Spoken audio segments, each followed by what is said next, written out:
Hi welcome to my channel. ഇന്നത്തെ recipe എന്ന് പറയുന്നത് നല്ല സോഫ്റ്റ് ആയിട്ടുള്ള ഒരു അരിയുണ്ടയാണ്. കുറേ പേർക്കെങ്കിലും നല്ല നൊസ്റ്റാൾജിക് മൊമെൻറ്റ്സ് തരുന്ന ഒരു അരിയുണ്ടയാണിത്.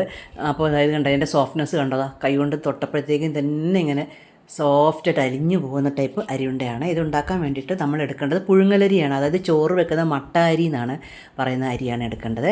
അല്ലാതെ പച്ചരി ഒന്നും എടുത്തിട്ട് ഉണ്ടാക്കരുത് കേട്ടോ. ഞാൻ എടുത്തിരിക്കുന്നത് നമ്മൾ തിരുവനന്തപുരത്തൊക്കെ പായസം വെക്കുന്ന അരിയുണ്ടല്ലോ, അതായത് നമ്മളിവിടെ ചമ്പാപ്പച്ചരി എന്ന് പറയും. പച്ചരി അല്ല, പക്ഷേ ചമ്പാപ്പച്ചരി എന്ന് പറഞ്ഞാൽ പുഴുങ്ങലരി തന്നെയാണ് കേട്ടോ. ആ അരിയാണ് ഞാൻ എടുത്തിരിക്കുന്നത്. 2 കപ്പ് അരി എടുത്തിട്ട് ഞാൻ നന്നായിട്ട് കഴുകി വെള്ളം വരാൻ വേണ്ടിയിട്ട് ഒരു 2 മണിക്കൂർ മാറ്റി വെക്കുന്നുണ്ട്.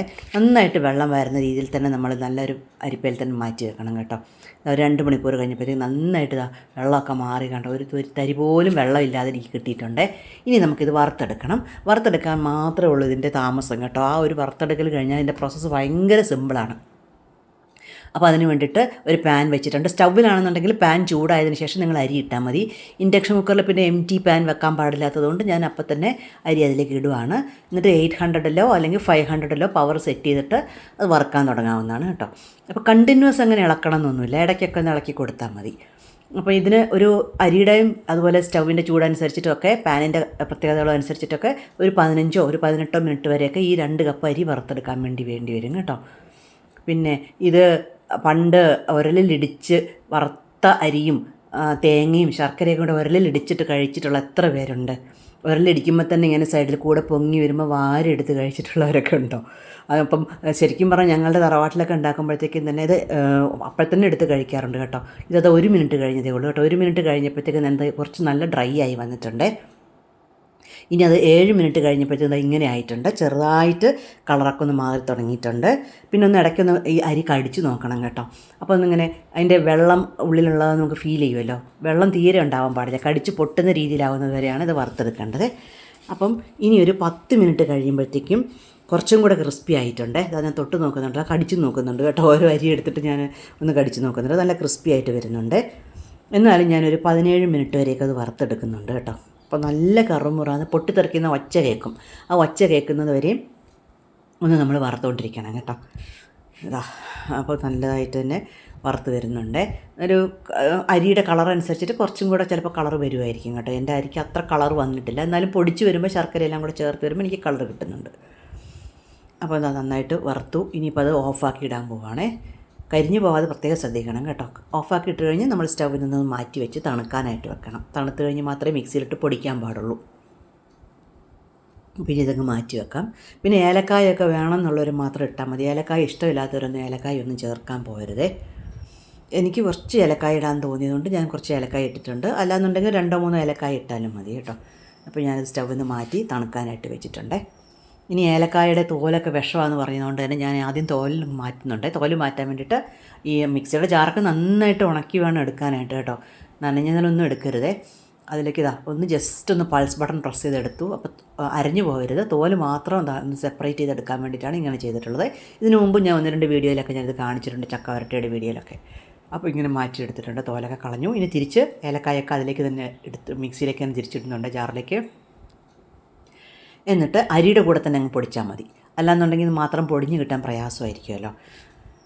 അപ്പം ഞാനിനി അരി ചെറിയ ജാറിൽ പൊടിക്കുന്നതായിരിക്കും പെട്ടെന്ന് പൊടിഞ്ഞ് കിട്ടാൻ നല്ലത് കേട്ടോ. അതുകൊണ്ട് ഞാൻ ചെറിയ ജാറിൽ തന്നെയാണ് പൊടിക്കുന്നത്. എനിക്കിത് മൾട്ടി ജാർ എന്ന് പറഞ്ഞൊരു ജാറുണ്ട്. ചട്നി ജാറിനേക്കാളും കുറച്ചും കൂടി വലിയൊരു ജാറാണിത്.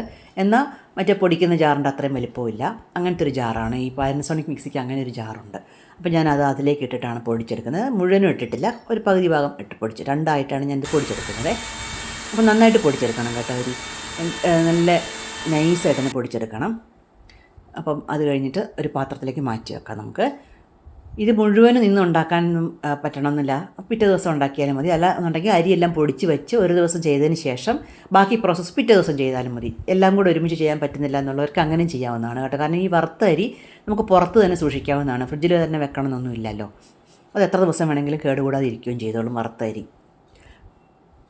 അപ്പോൾ അത് ആദ്യത്തെ സെറ്റ് പൊടിച്ച് കഴിഞ്ഞു. ഇനി 2ാമത്തെ സെറ്റും ഞാനതുപോലെ ഒന്ന് പൊടിച്ചെടുക്കുന്നുണ്ട്.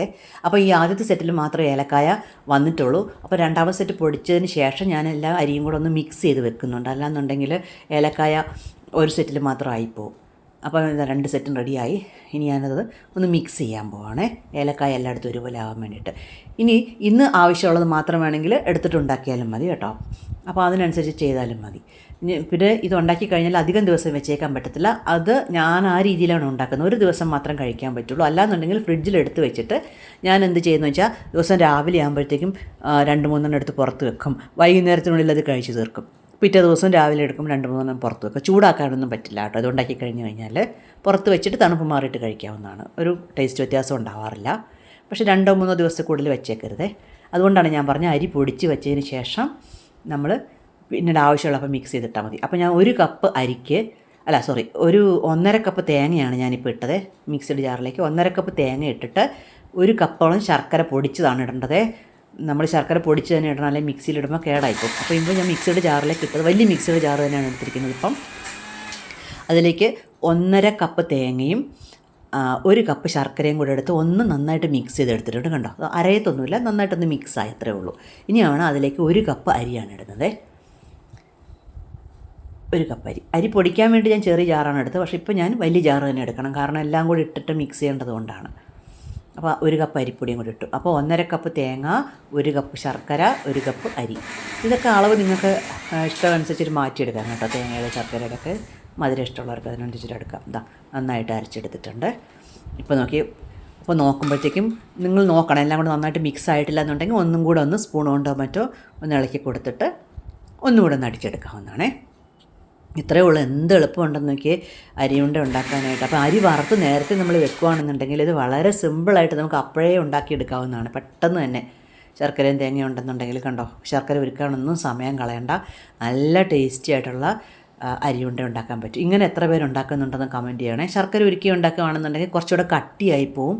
പക്ഷേ കുറച്ച് ദിവസം കൂടുതൽ ഇരിക്കുന്നേ ഉള്ളൂ. പക്ഷേ കുട്ടികൾക്കൊന്നും അത്ര ഇഷ്ടപ്പെടണമെന്നല്ലേ, കട്ടി കൂടുതലാവുന്നതുകൊണ്ട്. ഇതാകുമ്പോൾ നല്ല സോഫ്റ്റായിട്ടിരിക്കും കേട്ടോ. ഞാൻ 2 സെറ്റും ഇതുപോലെ പൊടിച്ചെടുത്തിട്ടുണ്ട്. കണ്ടോ, ഇനി അതൊന്ന് ജസ്റ്റ് പെട്ടെന്ന് തന്നെ നമുക്കത് ഉരുളയാക്കി എടുക്കാൻ പറ്റും. അപ്പോൾ വീഡിയോ ഇഷ്ടമായെന്നുണ്ടെങ്കിൽ നിങ്ങൾ ലൈക്ക് ചെയ്യണേ. അതുപോലെ ഹൈപ്പ് വന്നാൽ ഹൈപ്പും ചെയ്യണേ. കമൻറ്റ് എന്തായാലും ചെയ്യണം കേട്ടോ. ഇങ്ങനെ ഉണ്ടാക്കുന്നവർ എത്ര പേരുണ്ട്, ഇത് ഇഷ്ടമുള്ളവർ എത്ര പേരുണ്ടെന്നൊക്കെ ഒന്ന് കമൻറ്റ് ചെയ്യണം കേട്ടോ. അപ്പം സബ്സ്ക്രൈബ് ചെയ്യാത്ത കാണുന്നവരുണ്ടെങ്കിൽ സബ്സ്ക്രൈബും ചെയ്യണേ. ഇതിപ്പോൾ ഞാൻ 2 കപ്പ് അരിയും പൊടിച്ചെടുത്ത് ഉണ്ടാക്കിയിട്ടുണ്ട്. അപ്പം അതുകൊണ്ട് കുറച്ച് കൂടുതൽ വന്നിട്ടുണ്ട്. എന്നിട്ട് ഞാൻ ഫ്രിഡ്ജിൽ വെച്ചു 2-3 ദിവസമായിട്ട്. പിന്നെ അടുത്ത വീട്ടിലൊക്കെ കൊടുത്തു. അങ്ങനെ 2-3 ദിവസമായിട്ട് അത് തീർത്തു കേട്ടോ. ഫ്രിഡ്ജിൽ വെച്ചിട്ടൊക്കെ തീർത്തു. അതുകൊണ്ട് ഫ്രിഡ്ജിൽ വെച്ചിട്ട് നമുക്കിത് ഉപയോഗിക്കാവുന്നതാണ്. ചൂടാക്കരുതെന്ന് മാത്രമേ ഉള്ളൂ. അപ്പോൾ have A good day. Thank you.